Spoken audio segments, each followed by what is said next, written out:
Mans labākais klients, biznesmenis, bijušais treneris. Tev piķis ir kāds? Nu, kas tad tu tāds esi? Labi, es pateikšu, tas ir gudrs cilvēks.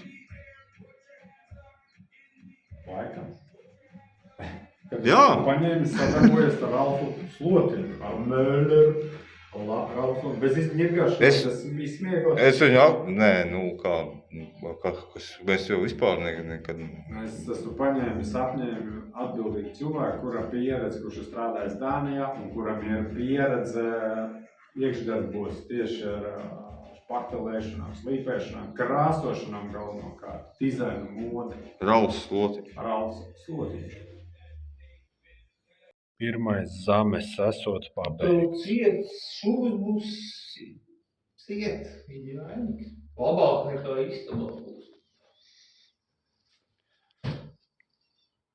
To teica meistars un turpināja smērēt ciet. Mēs reku turpina džoku remontu.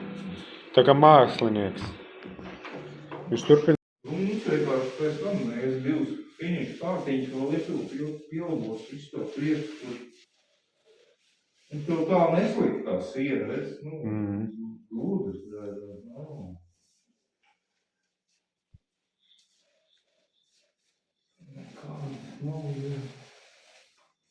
Tas vēl nebūs, no rūļu jāskatās, vai nav kaut kādi, teceni, kaut kāds šitāds, vai nepaliek sabiedrējums.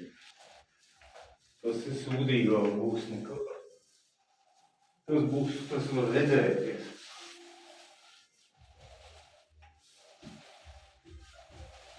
Tas ir